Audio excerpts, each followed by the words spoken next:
So mga tol, isang buwan na nga lang po mahigit, magaganap na po ang laban ni Manny Pacquiao versus Mario Barrios sa MGM Grand Arena Las Vegas, kung saan nakataya po dyan ang WBC World Title ni Mario Barrios. Alam na nga po ng karamihan mga tol na puspusan na ang pag-iinsayo ni Manny Pacquiao at marami ang nagsasabi na kondisyon na si Manny Pacquiao. Bumabalik na po kasi ang bilis at explosiveness niya, pero may inamin po si Manny Pacquiao mga tol na wala pa umano siya sa kondisyon. Sa channel ni Marvin Mabait TV, sinabi ni Manny Pacquiao na nasa 50% pa lang umano ang kondisyon niya. May isang buwan pa daw siyang natitirang training para maabot ang 100% na kondisyon. Wala pa na ito? Wala pa kondisyon? Ha? 50 pa lang.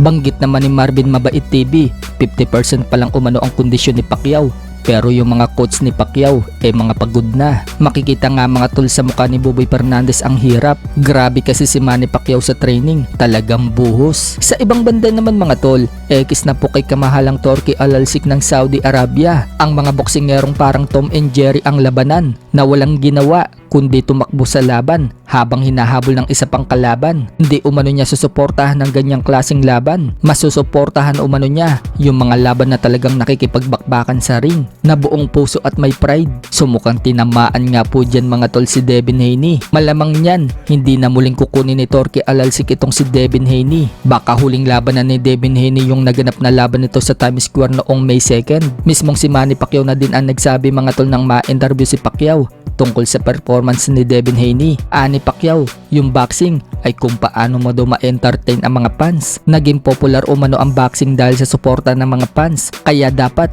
i-make sure mo daw na masatisfied ang mga tao. Kumbaga ibabalance mo daw. Paano ka daw masusuklian ng mga tao kung hindi daw sila satisfied sa pinapakita mo. Samantala, matatandaan mga tol na naglabas ng video itong si Turki Al-Alsik na naghahanap siya ng mga undercard sa laban ni Canelo Alvarez versus Terence Crawford na magaganap na sa September 13 sa Amerika at ipapalabas sa Netflix. Hinahanap po ni Turki Al-Alsik mga tol yung mga talented fighters at hindi daw mga big fights. Dahil meron ng big fight, yan nga po yung sa pagitan ni Canelo versus Crawford. At mukhang interesado po si Casimero mga tol, dahil shinare po ni Casimero sa Facebook niya yung video ni Turki Al-Alsik na naghahanap siya ng mga undercard. So kung interesado talaga si Casimero mga tol, dapat niyan mga tol makipag-ugnayan ng manager na Casimero dito kay Turki Al-Alsik. Maging nga po ang middleweight champion mga tol na si Janibek Alimcanala, interesado na mag-undercard sa laban ni Canelo versus Crawford. Nagpost po kasi si Janibek Alimcanala na willing daw siya mag-undercard para labanan itong si Adames. Kaya mas maganda mga tol,